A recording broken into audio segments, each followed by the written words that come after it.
Bismillahirrahmanirrahim.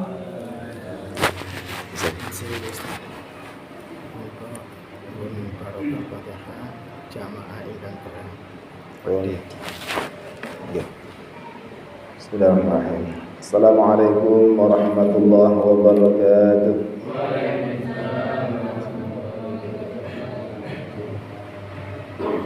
Bismillahirrahmanirrahim. Alhamdulillahirabbil alamin. Wa bihi nasta'inu ala umuri dunya waddin. Wassalatu wassalamu ala asyrafil anbiya'i wal mursalin. Sayyidina wa maulana Muhammadin wa ala alihi ashabihi wa dzurriyyatihi ajma'in. Qala rabbi shrah li sadri wa yassir li amri wa hlul 'uqdatam min lisani yafqahu qawli. La hawla wa la quwwata illa billahil 'aliyyil 'azim. Amma ba'du. Hadratul muhtaramin, para alim, para kiai, para ustaz, para sepuh, tokoh masyarakat, sedaya hadirin hadirat jamaah musalla Bustanul Ulum Kebon Jaya rahimakumullah, matur muga senantiasa dirahmati oleh Allah Subhanahu wa taala. Alhamdulillah, pada malam hari ini kita semua dikumpulkan serta ditakdirkan kembali bisa menghadiri majelis-majelis ilmu seperti pada malam hari ini. Mudah-mudahan kumpulnya kita ini membawa berkah dan bisa menjadi tambahan catatan amal baik kita nanti di akhirat. Yang kedua, salawat serta salam marilah kita haturkan kepada junjungan kita dan besar Muhammad sallallahu alaihi wasallam. Mantan uga sedaya dados umat kanjeng Muhammad, diakui umat kanjeng Muhammad dan saged asar syafaat kanjeng Muhammad sallallahu alaihi wasallam. Para sedaya yang mulia, saderenge pengawasan yang bernilai, monggo saderenge kita melampai tawasul dunia dipun khusakan dumateng Kanjeng Nabi Syaikhul Qadir dan pengarang kitab Fathul Qorib Al-Mujib serta guru-guru kita semuanya, orang tua kita semuanya, dan juga ada nomor request ya, permintaan mohon barokah Fatihah dipun khusakan dumateng Bapak Didik yang saat ini lagi dalam keadaan sakit. Mudah-mudahan barokahnya Fatihah kita semua, penyakitnya diangkat oleh Allah SWT, segera diberi kesembuhan lagi seperti sedia kala, sehingga bisa melakukan rutinitasnya setiap hari seperti berjamaah di musala kita ini. Ala hadhihi niyyah wa ala kulli niyyatin shalihah wa ala hadratin Nabi Mustafa Sayyidina Maulana Muhammadin sallallahu alaihi wasallam wa ala alihi ashabihi azwajihi dzurriyyatihi ajma'in. Musallallahu sallallahu alaihi Syaikhul Qadir Jilani radhiyallahu anhu wa khususan jami'il awliya idisah wa usul Maryam wa usul jami' muassis jami'iyah Nahdlatul Ulama wa usul Maryam wa usul jami'il masyayikh sagiri wa usul Maryam wa usul Nabi Hamid bin Abdullah bin Umar Basran thumma usul muallifi hadzal kitab Fathul Qorib Mujib Al-Imam Al-Alam Ahmad bin Husain Al-Asyani As-Syahir bi Abi Suja wa khusun ila akhina Bapak Didik Allahumma isfi wa ila jami' abaina wa ummahatina wa lima syaykhina wa talamidina wa auladina wa dhurriyyatina wa dhabihu alaina ولجميع المسلمين والمسلمات والمؤمنين والمؤمنات بنية الدعاء والقبول شيء لله لنا وله الفاتحة. أعوذ بالله من الشيطان الرجيم. بسم الله الرحمن الرحيم. الحمد لله رب العالمين الرحمن الرحيم مالك يوم الدين إياك نعبد وإياك نستعين اهدنا الصراط المستقيم صراط الذين أنعمت عليهم غير المغضوب عليهم ولا الضالين. رب اغفر لي ولوالدي وللمؤمنين آمين. Madar muga maos Fatihah kita dimenterami kepada Allah SWT. Amin amin Allahumma amin. Para rawuh sedaya ingkang mulia, alhamdulillah suasana dunia khususnya di Indonesia, khususnya lagi di Kota Pasuruan, pandemi berangsur-angsur mulai membaik. Kabar terakhir di Kota Pasuruan niki sampun level kali. Matur muga levelnya telas daya nggih. Insyaallah levelnya telas daya berarti sudah dianggap normal kembali. Sehingga anak-anak kita ini bisa bersekolah seperti sedia kala, dan mudah-mudahan korban-korban COVID yang selama ini banyak berjatuhan mungkin tergolong sebagai orang yang mati dalam keadaan mati syahid. Keranten di antara macam-macamnya orang yang mati syahid, yaitu mati yang terkena wabah. Corona ini juga termasuk wabah. Biasanya wabah nomor tahun. Samakin mungkin gantos generasi atau gantos istilah, yaitu wabah virus corona ya. Mudah-mudahan segera diangkat oleh Allah SWT. Dan yang meninggal mudah-mudahan semuanya husnul khotimah. Kita yang saat ini yang diselamatkan oleh Allah SWT ini harus banyak-banyak bersyukur, karena kita masih dikaruniai umur yang panjang. Karena termasuk orang yang baik yaitu man tala umruhu wa hasuna amaluhu. Manusia yang terbaik yaitu manusia yang umurnya panjang dan baik perbuatannya, baik amalnya. Oleh karena itu kesempatan umur yang oleh Allah Ta'ala diberikan kepada kita semuanya ini harus kita pergunakan dengan semaksimal mungkin. Kita gunakan untuk memperbanyak perbendaharaan pahala untuk bekal kita di akhirat nanti. Keranten napa para rawuh, keranten kehidupan akhirat ini tidak sama dengan kehidupan yang ada di dunia. Kehidupan akhirat itu sifatnya nafsi-nafsi dan umurnya panjang, tidak ada batasannya. Lek di napa niku, lek di bahasa di Al-Qur'an khalidina fiha abada barang nggih. Oleh karena itu kita yang saat ini masih diberi kesempatan ada umur di dunia, di mana dunia ini adalah tempatnya kita untuk memperbanyak perbendaharaan pahala, mari kita perbanyak. Di antaranya seperti kumpulnya kita pada malam hari ini dalam rangka kita selain untuk mencari ilmu, ini juga mencari pahala. Julusuka sa'atan fi majlisil ilmi khairum min alfi rakaatin. Nanti kalau sampai akan ya, duduknya kalian sesaat di majelis ilmu itu masih jauh lebih baik daripada kita melakukan sholat sunat 1000 rakaat. Marikon tambahin male masih lebih baik male ketimbang nyolati mayit 1000. Mayit itu 1000 nih. Masih lebih baik lagi daripada kita berkunjung ninjo tiang sakit atau jenguk tiang sakit, 1000 tiang sakit. Saking agungnya pahalanya orang yang sedang mencari ilmu, terutama ilmu agama. Makanya ketika orang itu mencari ilmu agama lalu dia ditakdirkan meninggal, dia meninggalnya dalam keadaan mati syahid. Insyaallah husnul khatimah.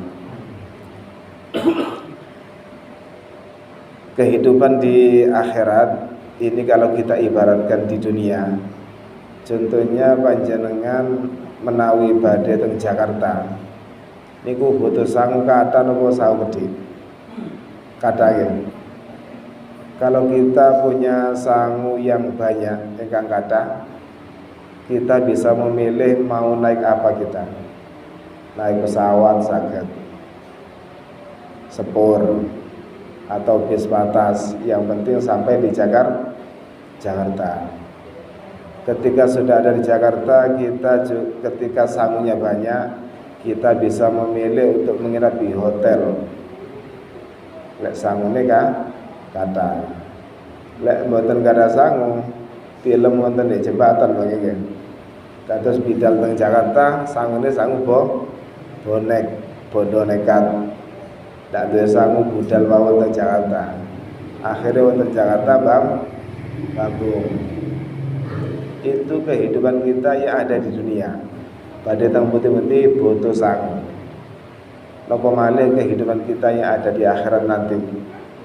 Sangu niku adalah sebuah keniscayaan yang harus kita perbanyak agar perjalanan kita di akhirat ini bisa selamat.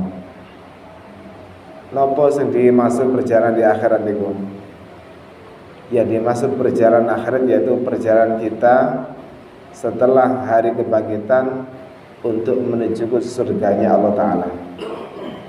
Itu ada makhluk yang harus kita lewati, yaitu yang bernama Shiratal Mustaqim, yang panjangnya ini kalau ditempuh dengan perjalanan jalan kaki ini bisa ribuan tahun, sanes kilo, ribuan tahun panjang, saking panjangnya. Diibaratkan malih alite kados benang ditugel dados pitu ya. Dados penting ketinggal jembatan ini. Diibaratkan malih landepe kados silet ping pitune silet. Dados lek di cara akal niki kita mboten masuk akal kalau bisa melewati Shiratal Mustaqim. Oleh karena itu kita butuh sangu yang bisa mengantarkan kita ketika kita menaiki Shiratal Mustaqim, kita tidak sampai jalan kaki. Kita yang istiqomah ke musola ini nanti melewati Shiratal Mustaqim, kita naik musola, yang ke masjid juga naik masjid. Mari ngoten sing ahli kurban juga naik kendaraan kurban yang kita kurbankan ketika Idul Adha. Tambah banyak, tambah tahun kita ini kurban, insya Allah hewan-hewan tadi itu akan menarik kita dan kita menaiki kereta. Dados tiyang ahli kurban tiap tahunnya, makin niku sing narik kata. Kita diibaratkan naik kereta yang ditarik oleh banyak sekali hewan-hewan yang kita korbankan ketika kita hidup di dunia. Lek sawone kata insyaallah mangke saged selamat sampai tutuk di swargane Gusti Allah. Tapi lek sawone pas-pasan kait budal jeblok menan nggih. Kadang sangune nggih rati kata tapi kirang tutuk tengah-tengah roto ini teng neraka benar. Kadang eme tutuk sangune kirang jeblok malih, jeblok pindah. Tapi orang yang sangu atau amal ibadahnya di dunia ini banyak, kata sholate, kata istighfare, kata sholawate, makin mriko diibaratkan di Al-Quran itu kalbarkil khotim, seperti sambarannya kilat, secepat kilat. Terus Shiratal Mustaqim yang ditempuh sampai ribuan tahun itu bisa ditempuh hanya dengan seperti kilatannya kilat, seret ketentok bentuk. Tidak sampai mampir teng rokok. Madar muga kula kali bayar saya ini termasuk yang digambarkan di Al-Quran kalbarkil khotim. Amin Allahumma amin. Para sedaya ingkang mulya, langsung teng pembahasan sing wonten ing kitab Fathul Qorib niki yaitu tentang masalah fikih, di mana fikih itu harus bergandengan erat dengan tasawuf agar ibadah kita niki mboten ngawur. Dek mriki monggo dipun tuntasaken seputar air, karena dengan air kita bisa bersuci. Ketika bersuci kita ini sudah memenuhi syarat, sudah memenuhi syariat, maka kita sholatnya ini berarti sudah dapat tiket, kita ini bisa sholat. Tapi kalau bersucinya, cara wudhunya, cara menghilangkan najis ini sudah keliru, walaupun sholat kita kata, sholat kita tidak sesuai dengan fikih. Sholat yang tidak sesuai dengan fikih niki berarti mboten sah. Kalau sholatnya mboten sah, maka tidak dianggap sholat. Contohnya ketika sholat ada najis, tidak tahu kalau najis itu bisa membatalkan sholat, diterusaken mawon, akhirnya sholatin dianggap tidak sah. Sampai ada ungkapan naumul alim khairum min ibadatil jahil. Tidurnya orang yang alim, maksudnya yang ngerti agama, ngerti fikih, itu masih lebih baik daripada ibadahnya orang bodoh. Ibadahnya orang bodoh. Orang bodoh tidak tahu rukun, tidak tahu syaratnya ibadah, dia beribadah. Sholat tidak tahu kalau wudhu itu batal, dia terus sholat. Apa kira-kira sholatnya diterima? Kan boten nggih. Tapi ketika ada orang ngerti tidak melakukan ibadah, dia tidur dia niati agar nanti ketika beribadah itu enggak ada kekuatan, maka tidurnya yang awalnya hukumnya mubah niki gantos menjadi sunat, asal ganjaran. Tilem tok asal ganjaran kalau diniati agar kuat beribadah. Sing wau tiang jahil, orang yang boten paham agama, melakukan sholat tapi persyaratan sholat tidak dipenuhi, maka walaupun sholatnya sampai berjumlah ribuan rakaat, sholatnya tidak diterima.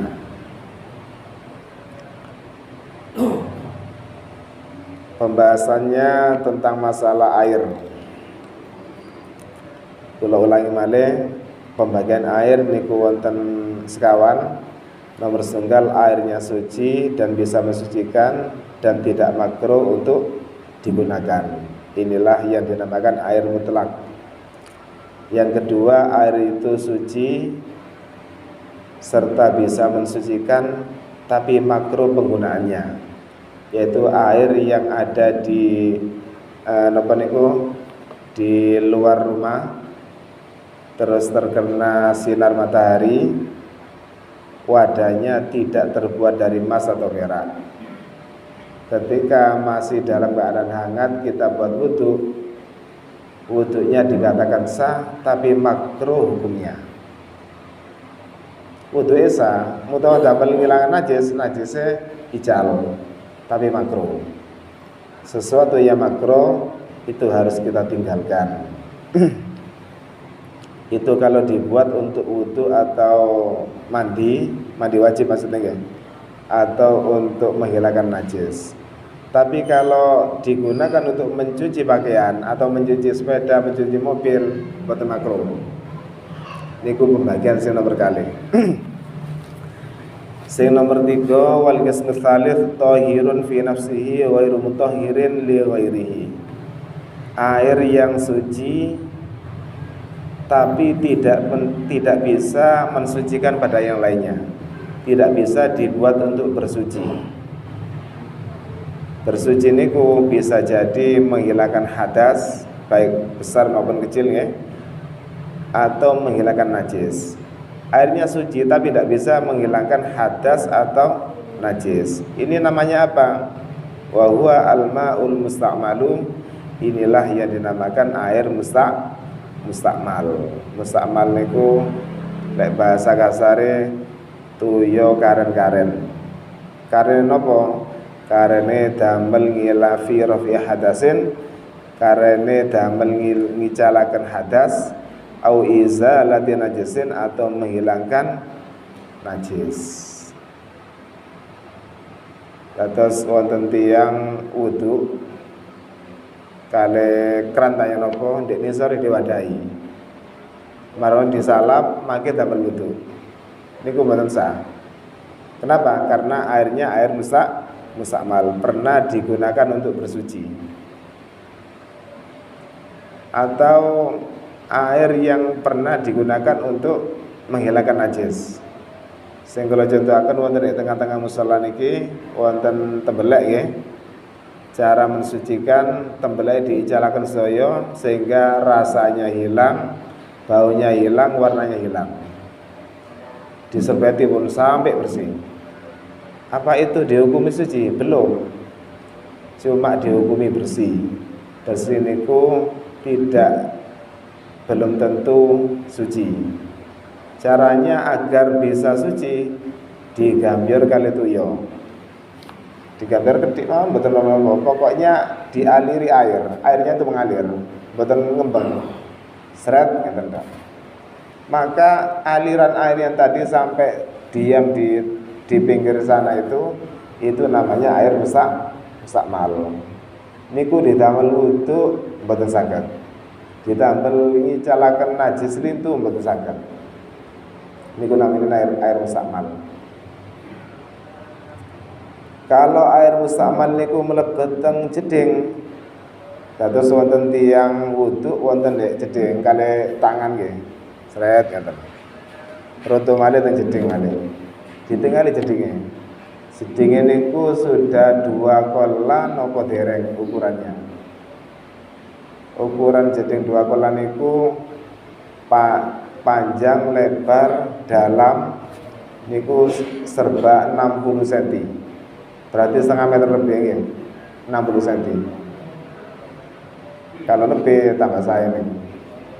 Asalkan lek ngepres niku tuyone kedah pol. Walaupun jadinya sudah menusaran 60 tapi serba 60 tapi jadinya tuyone mboten pol. Berarti kirang kali kolah. Datang jenengan lek wudu teng jeding sing ngepres 2 kolah. Niki lek dipundhut tuyone berarti kan kirang kali 2 kolah ya. Niku lek ngepres. Tapi kalau lebih dari 2 kolah jenengan wudu tuyone niku roto malih teng jeding niku mboten masalah. Berarti air mustakmal campur dengan air mutlak. Mboten napa-napa niku. Asalkan ketika wudu prakteke sisa jatuhnya air niki mboten ditamani malih jenengan. Dados prakteke ngenten. Ya ini mboten ketinggal ya. Mondo tuyo sret ngeten. Kan roto niki nggih. Niki pun dipundhut malih tetesan niki. Mundhut tek ngajeng ngeten. Sret. Terus ngeten. Sing mboten asal wudu sret ngeten mareten rotone basuhan pertama niki niku dipundhut malih jenengan. Dibasuhaken malih. Niku air mustakmal niki. Mboten asal. Lek mboten asal berarti mboten memenuhi syarat. Terus ngambilnya di depannya atau di pinggirnya. Sekiranya yang jatuh tadi itu mboten dipundhut malih. Sing pas jatuh lek pun campur ngandhapi mboten apa-apa. Niku catatannya kalau jedingnya 2 kolah lebih. Kalau jedingnya kurang dari 2 kolah, maka air mustakmal tadi itu ketika memasuki jeding yang kurang 2 kolah niku dados mustakmal sedaya. Kalau mustakmal sedaya masuk pembagian yang ketiga yaitu thahirun fi nafsihi wa ghairu mutahhirin li ghairihi. Air yang suci tapi tidak bisa mensucikan pada yang lainnya. Boten asal damel wudu. Carane kersane asal damel wudu jangan poli sampai amber-amber. Berarti amber ini menghilangkan air mustakmal tadi niku. pol walaupun jadinya kurang 2 kol lah dipoli dados suci menan. Niku lek air mustakmal. Aslinya air mustakmal iki air yang digunakan untuk menghilangkan najis lahir batin. Najis lahir niku berarti jenengan gak ada hadas. Hadas itu najis aslinya nggih. Tapi secara batiniah. Lek najis zahir nggih kotoran itu. Termasuk tebelek, oyo barang itu. Niku najis yang kita ketahui saat ini. Aslinya kita berhadas niku najis. Sedangkan orang yang mau sholat ini syaratnya harus suci. Suci dari najis zahir dan najis batin. Najis zahir itu najis seperti yang kita ketahui. Najis batin yaitu hadas.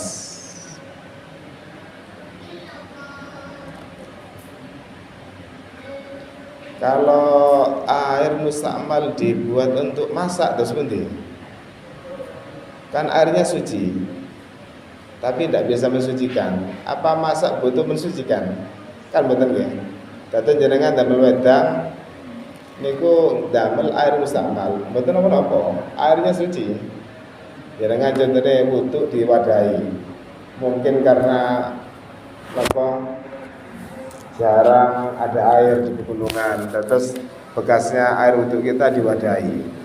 Mari wonten di napa di damel wedang mboten napa keranten hukumnya suci sing mboten saged didamel bersuci untuk menghilangkan hadas atau menghilangkan najis.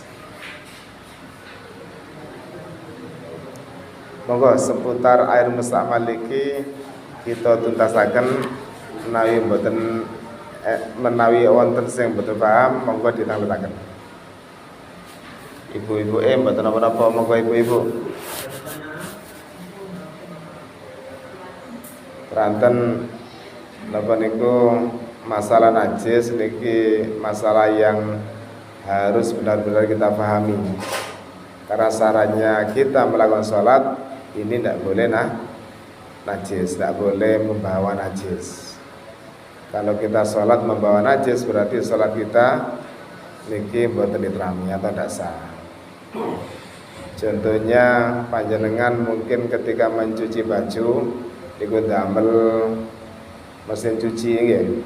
Pun sampai sing mlebet teng mesin cuci niku ada pakaian yang najis, ompol contohnya.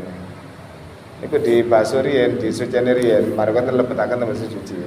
Dados yang ada di mesin cuci niku semuanya suci. Tinggal membersihkan kotorannya saja. Kotoran yang mboten najis maksudnya. Kan tidak semua yang kotor itu najis nggih. Keringat jenengan kotor ya. Tapi suci. Lha sewu, umbel niku suci.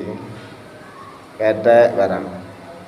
Pokok dari anggota tubuh kita yang najis itu cuma ada 2. Yang pertama yang keluar dari jalan depan, yang kedua yang keluar dari jalan belakang. Sampun kali niku tok. Cuma ada pengecualian kecuali ilal mani, lek kitab niku, kecuali mani atau sperma. Sperma niku hukumnya suci. Indah Syafi'iyah menurut Imam Syafi'i. Lek sperma najis jenengan najis saya nggih, kula kalian jenengan nggih. Untunge Imam Syafi'i menghukumi suci. Keranten Kanjeng Nabi nate napa niku pernah kejadian ketinggal di napa umpami sarung niku sarung nggih niku ditegur oleh Siti Aisyah estrine Kanjeng Nabi niku wonten manine de resukan jenengan. Oh iya ta, garing menan. Kanjeng Nabi di ngetenaken tok. Mboten sampai dicuci. Ini menunjukkan ulama bersepakat bahwasanya mani itu hukumnya suci. Yang jadi pertanyaan, bagaimana hukumnya mani proses keluarnya mani itu kan didahului oleh madi ya nggih. Wonten madi, wadi, mani. Madi niku keluarnya ketika syahwat yang tinggi. Kados koyo Tapi mboten sanes malih niku. Biasa rada ceket-ceket nonton niku. Niku hukumnya najis niku. Sami kali